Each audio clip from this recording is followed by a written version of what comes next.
कार्तिक मास महात्म्य का 31वां अध्याय बतलाया भगवान ने प्रभु स्मरण का सरल उपाय। जय श्री कृष्णा, राधे राधे। आइए सुनते हैं कार्तिक मास महात्म्य का 31वां, 32वां एवं 33वां अध्याय। भगवान श्री कृष्ण ने कहा, पूर्व काल में अवंतीपुरी उज्जैन में धनेश्वर नाम का एक ब्राह्मण रहता था। वह रस, चमड़ा और कंबल आदि का व्यापार करता था। वह वैश्यागामी और मदपान आदि बुरे कर्मों में लिप्त रहता था। चूंकि वह रात दिन पाप में रत रहता था, इसलिए वह व्यापार करने नगर नगर घूमता था। एक दिन वह क्रय विक्रय के कार्य से घूमता हुआ महिष्मतीपुरी में जा पहुंचा, जो राजा महिष ने बसाई थी। वहां पापनाशनी नर्मदा सदैव शोभा पाती हैं। उस नदी के किनारे कार्तिक का व्रत करने वाले बहुत से मनुष्य अनेक गांवों से स्नान करने के लिए आए हुए थे। धनेश्वर ने उन सबको देखा और अपना सामान बेचता हुआ वह भी 1 मास तक वहीं रहा। वह अपने माल को बेचता हुआ नर्मदा नदी के तट पर घूमता हुआ स्नान जप और देवार्चन में लगे हुए ब्राह्मणों को देखता और वैष्णवों के मुख से भगवान विष्णु के नामों का कीर्तन सुनता। वह वहां रहकर उनको स्पर्श करता रहा, उनसे बातचीत करता रहा। वह कार्तिक के व्रत की उद्यापन विधि तक जागरण भी देखता रहा। उसने पूर्णिमा के व्रत को भी देखा कि व्रती ब्राह्मणों तथा गौओं को भोजन करा रहे हैं, उनको दक्षिणा आदि भी दे रहे हैं। उसने नित्य प्रति भगवान शंकर की प्रसन्नता के लिए होती दीपमाला भी देखी। त्रिपुर नामक राक्षस के 3 पुरों की भगवान शिव ने इसी तिथि को जलाया था, इसलिए शिव जी के भक्त इस तिथि को दीप उत्सव मनाते हैं। जो मनुष्य मुझ में और शिव जी में भेद करता है, उसकी समस्त क्रियाएं निष्फल हो जाती हैं। इस प्रकार नर्मदा तट पर रहते हुए जब उसको 1 माह व्यतीत हो गया, तो एक दिन अचानक उसे किसी काले सांप ने डस लिया। इससे विह्वल होकर वह भूमि पर गिर पड़ा। उसकी यह दशा देखकर वहां के दयालु भक्तों ने उसे चारों ओर से घेर लिया और उसके मुंह में तुलसी दल मिश्रित जल के छींटे देने लगे। जब उसके प्राण निकल गए, तब यमदूतों ने आकर उसे बांध लिया और कोड़ी बरसाते हुए उसे यमपुरी ले गए। उसे देखकर चित्रगुप्त ने यमराज से कहा, इसने बाल्यावस्था से लेकर आज तक केवल बुरे कार्य ही किए हैं। इसके जीवन में तो पुण्य का लेश मात्र भी दृष्टिगोचर नहीं होता। यदि मैं पूरे 1 वर्ष तक भी आपको सुनाता रहूं तो इसके पापों की सूची समाप्त नहीं होगी। यह महापापी है, इसलिए इसको 1 कल्प तक घोर नरक में डालना चाहिए। चित्रगुप्त की बात सुनकर यमराज ने कुपित होकर कालनेमी के समान अपना भयंकर रूप दिखाते हुए अपने अनुचरों को आज्ञा देते हुए कहा, हे प्रेत सेनापतियों, इस दुष्ट को मुग्धरों से मारते हुए कुंभीपाक नरक में डाल दो। सेनापतियों ने मुग्धरों से उसका सिर फोड़ते हुए कुंभीपाक नरक में ले जाकर खौलते हुए तेल के कड़ाही में डाल दिया। प्रेत सेनापतियों ने उसे जैसे ही तेल के कड़ाहे में डाला, वैसे ही वहां का कुंड शीतल हो गया। ठीक उसी प्रकार जिस प्रकार पूर्व काल में प्रहलाद जी को डालने से दैत्यों की जलाई हुई आग ठंडी हो गई थी। यह विचित्र घटना देखकर प्रेत सेनापतियों यमराज के पास गए और उनसे सारा वृतांत कहा। सारी बात सुनकर यमराज भी आश्चर्यचकित हो गए और इस विषय में पूछताछ करने लगे। उसी समय नारद जी वहां आए और यमराज से कहने लगे, सूर्यनंदन, यह ब्राह्मण नरकों का उपभोग करने योग्य नहीं है। जो मनुष्य पुण्य कर्म करने वाले लोगों का दर्शन, स्पर्श और उनके साथ वार्तालाप करता है, वह उनके पुण्य का 6वां अंश प्राप्त कर लेता है। यह धनेश्वर तो 1 मास तक श्रीहरि के कार्तिक व्रत का अनुष्ठान करने वाले असंख्य मनुष्यों के संपर्क में रहा है, अतः यह उन सबके पुण्यांश का भागी हुआ। इसको अनिच्छा से पुण्य प्राप्त हुआ, इसलिए यह यक्ष की योनि में रहे और पाप भोग के रूप में सब नरक का दर्शन मात्र करके ही यम यातना से मुक्त हो जाए। भगवान श्री कृष्ण ने कहा, सत्यभामा, नारद जी के इस प्रकार कहकर चले जाने के पश्चात धनेश्वर को पुण्यात्मा समझते हुए यमराज ने दूतों को उसे नरक दिखाने की आज्ञा दी। मुझे सहारा है तेरा सब जग के पालनहार, कार्तिक मास के महात्म्य का 32वां विस्तार। भगवान श्री कृष्ण ने आगे कहा, हे प्रिय, यमराज की आज्ञा सिरोधार करते हुए प्रेतपति धनेश्वर को नरकों के समीप ले गया और उसे दिखाते हुए कहने लगा, हे धनेश्वर, महान भय देने वाले इन नरकों की ओर दृष्टि डालो। इनमें पापी पुरुष सदैव दूतों द्वारा पकाए जाते हैं। यह देखो, यह त्वत्वाचुक नामक नरक है, जिसमें देह जलने के कारण पापी विलाप कर रहे हैं। जो मनुष्य भोजन के समय भूखों को भोजन नहीं देता, वह बार बार इस नरक में डाले जाते हैं। वह प्राणी जो गुरु, अग्नि, ब्राह्मण, गौ, वेद और राजा इनको लात मारता है, वह भयंकर नरक अतिशय पापों के करने पर मिलते हैं। आगे देखो, यह दूसरा नरक है जिसका नाम अंधतामिश्र है। इन पापियों को सुई की भांति मुख वाले तमोत नामक कीड़े काट रहे हैं। इस नरक में दूसरों का दिल दुखाने वाले पापी गिराए जाते हैं। यह तीसरा नरक है जिसका नाम क्रकीय है। इस नरक में पापियों को आरी से चीरा जाता है।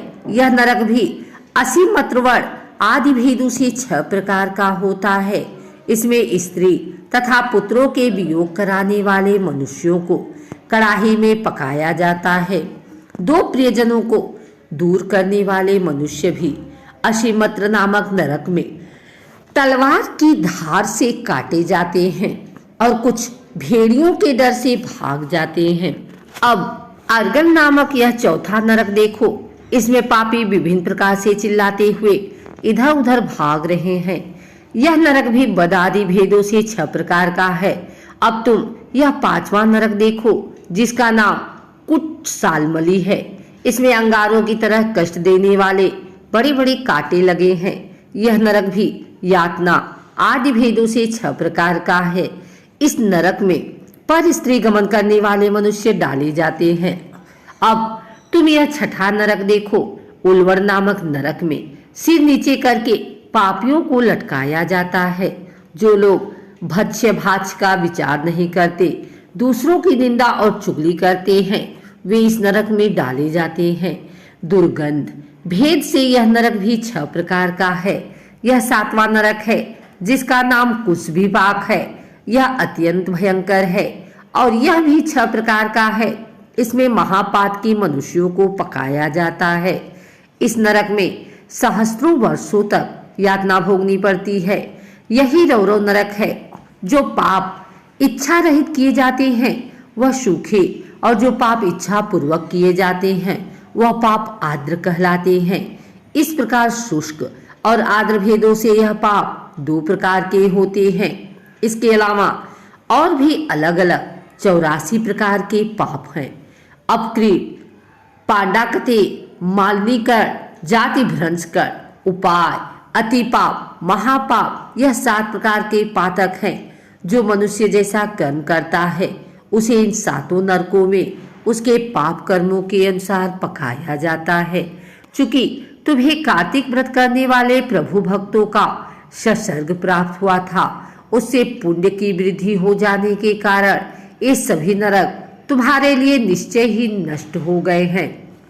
इस प्रकार धनेश्वर को नरकों का दर्शन कराकर प्रेतराज उसे यक्षलोक में ले गए। वहां जाकर उसे वहां का राजा बना दिया। वही कुबेर का अनुचर धनक्षय के नाम से प्रसिद्ध हुआ। बाद में महर्षि विश्वामित्र ने उसके नाम पर तीर्थ बनाया था। कार्तिक मास का व्रत महाफल देने वाला है।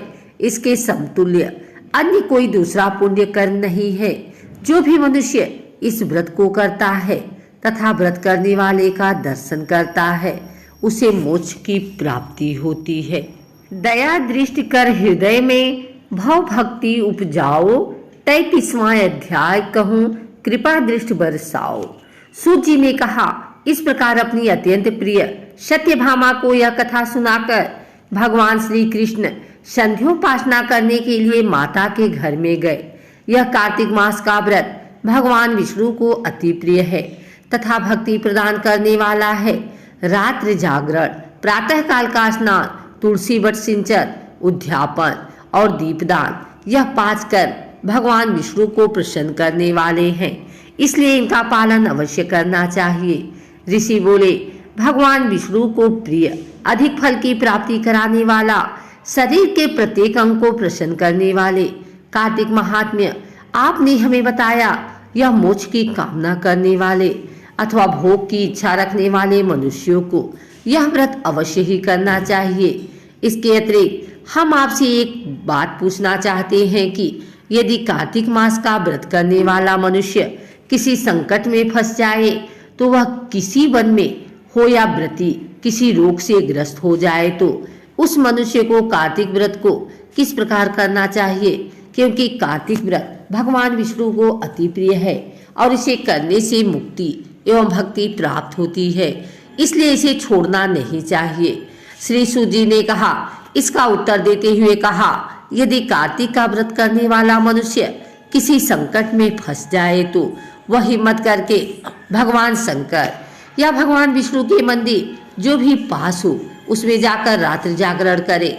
यदि व्रती घने वन में फंस जाए तो फिर पीपल के वृक्ष के नीचे या तुलसी के वन में जाकर जागरण करे। भगवान विष्णु की प्रतिमा के सामने बैठकर विष्णु जी का कीर्तन करे। ऐसा करने से सहस्त्रों गायों के दान के समान फल की प्राप्ति होती है। जो मनुष्य विष्णु जी के कीर्तन में बाजा बजाता है उसे वाजपेयी यज्ञ के समान फल की प्राप्ति होती है। और हरि कीर्तन में नृत्य करने वाले मनुष्यों को सभी तीर्थों में स्नान करने का फल प्राप्त होता है। किसी संकट के समय या रोगी हो जाने और जल न मिल पाने की स्थिति में केवल भगवान विष्णु के नाम मात्र से मार्जन ही कर लें। यदि उद्यापन न कर सके तो व्रत की पूर्ति के लिए केवल ब्राह्मणों के प्रसन्न होने के कारण विष्णु जी प्रसन्न रहते हैं। यदि मनुष्य दीपदान करने में असमर्थ हो तो दूसरे की दीप की वायु आदि भली भांति रक्षा करे। यदि तुलसी का पौधा समीप न हो तो वैष्णव ब्राह्मण की ही पूजा कर ले, क्योंकि भगवान विष्णु सदैव अपने भक्तों के समीप रहते हैं। इन सब के न होने पर कार्तिक का व्रत करने वाला मनुष्य ब्राह्मण, गौ, पीपल और वट वृक्ष की श्रद्धा पूर्वक सेवा करे। शौनक आदि ऋषि बोले, आपने गौ तथा ब्राह्मणों के समान पीपल और वट वृक्षों को बताया है और सभी वृक्षों में पीपल तथा वट वृक्ष को ही श्रेष्ठ कहा है, इसका कारण बताइए। सूत जी बोले, पीपल भगवान विष्णु का और वट भगवान शंकर का स्वरूप है। फलास ब्रह्मा जी के अंश से उत्पन्न हुआ है। जो कार्तिक मास में उसके पत्तल में भोजन करता है वह भगवान विष्णु के लोक में जाता है। जो इन वृक्षों की पूजा, सेवा और दर्शन करते हैं उनके सभी पाप नष्ट हो जाते हैं। ऋषियों ने पूछा, हे प्रभु, हम लोगों के मन में एक शंका है कि ब्रह्मा, विष्णु और शंकर वृक्ष स्वरूप क्यों हुए? कृपया आप हमारी इस शंका का निवारण कीजिए। सूत जी बोले, प्राचीन काल में भगवान शिव तथा माता पार्वती विहार कर रहे थे। उस समय उनके विहार में विघ्न उपस्थित करने के उद्देश्य से अग्निदेव ब्राह्मण का रूप धारण करके वहां पहुंचे। विहार के आनंद के वशीभूत हो जाने के कारण कुपित होकर माता पार्वती ने सभी देवताओं को श्राप दे दिया। माता पार्वती ने कहा, हे देवताओं, विषय सुख से कीट पतंगे तक था अनभिज्ञ नहीं है। आप लोगों ने देवता होकर भी उसमें विघ्न उपस्थित किया है, इसलिए आप सभी वृक्ष बन जाओ। सूत जी बोले, इस प्रकार कुपित पार्वती जी के श्राप के कारण समस्त देवता वृक्ष बन गए। यही कारण है कि भगवान विष्णु पीपल और शिव जी वट वृक्ष हो गए। इसलिए भगवान विष्णु का शनिदेव के साथ योग होने के कारण केवल शनिवार को ही पीपल को छूना चाहिए, अन्य किसी भी दिन नहीं छूना चाहिए।